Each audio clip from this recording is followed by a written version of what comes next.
Now, Washington Mornings on the Mall. At AM 630. WMAL. 637 on WMAL at a time when Congress is asking a lot of questions about Fast and Furious, at a time where the Attorney General, the highest-ranking law enforcement official in the country, is held in contempt of Congress for refusing to turn over documents about Fast and Furious. Yesterday, the FBI unsealed indictments against 5 suspects in the murder of Border Patrol agent Brian Terry. Joining us on the phone right now is our good friend Katie Pavlich. I'm sorry, Katie. I forgot her first name. Katie Pavlich. She's our good friend, and I forgot her first name. Hey, Katie. Good morning. It's good to have you here this morning. You have written the authoritative book on this, and I want to ask you about these indictments, what they mean, and this report that seems to be sort of out there that one of the people who has been indicted, at least one of them, may have been actually at the time an FBI informant. What can you tell us about all that? Right. So yesterday, as you just mentioned, the FBI unsealed indictments of and murder charges for these guys who were part of this RIP crew the night that Brian Terry was killed. And it's been reported and sourced multiple times that there's a possibility one of these indicted suspects actually was on the FBI payroll as an informant at the time of Brian Terry's murder. And the reason why they've been under seal for 18 months, the documents and the case files, is because the FBI was trying to protect that informant's identity. Now, the FBI didn't confirm whether that was true or not yesterday.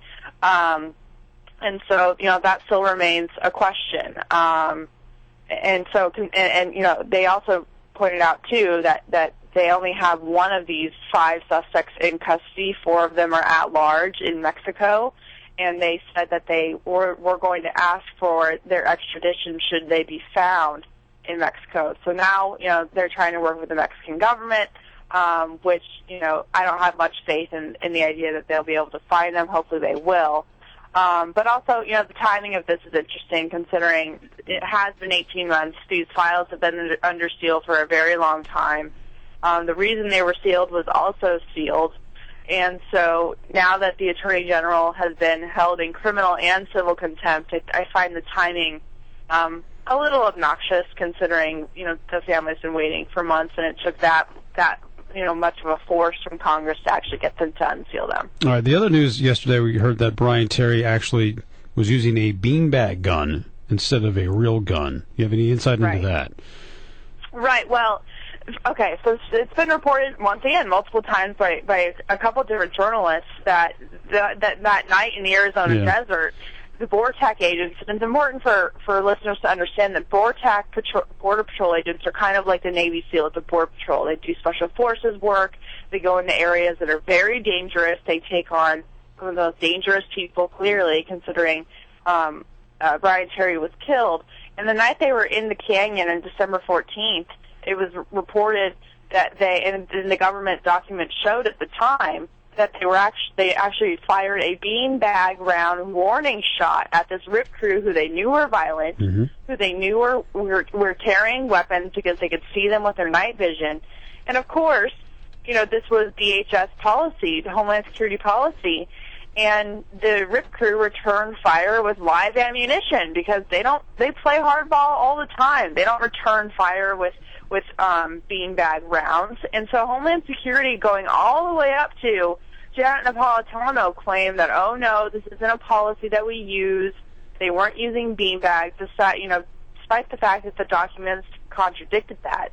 And yesterday was the first time that they actually openly admitted, well, yes, they did use a beanbag warning shot.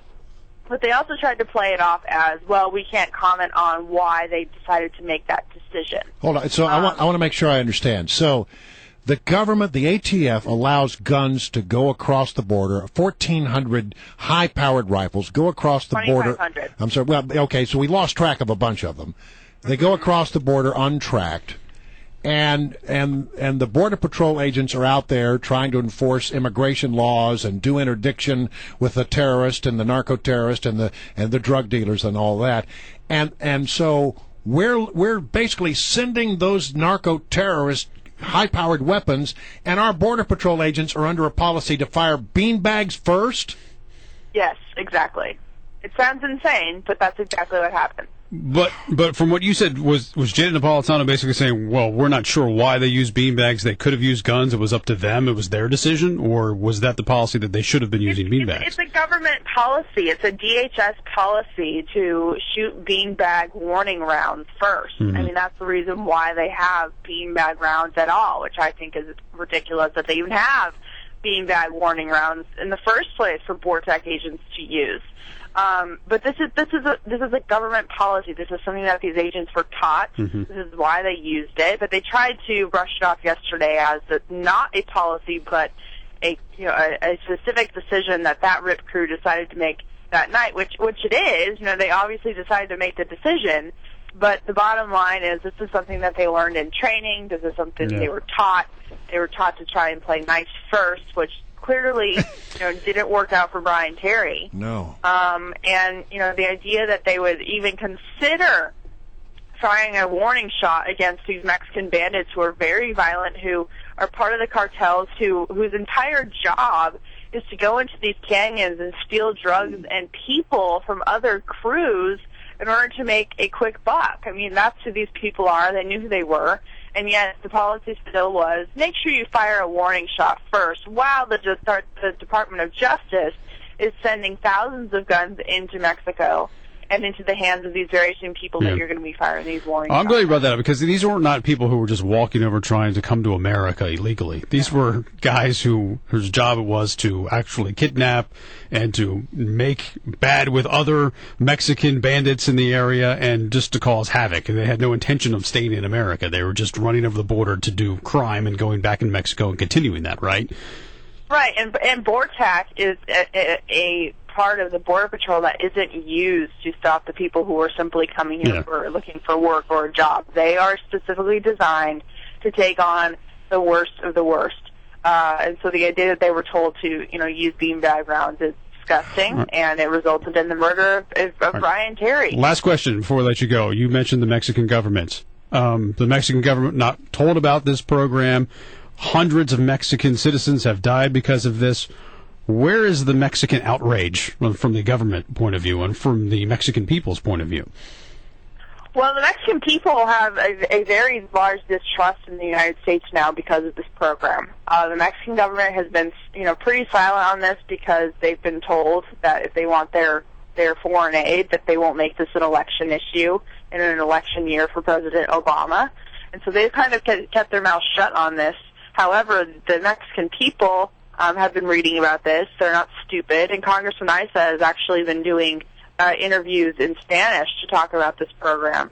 And so there's an uneasy feeling in Mexico about, what the purpose of this program was, whether it was just a government mistake or whether it was, to invade the sovereignty of Mexico.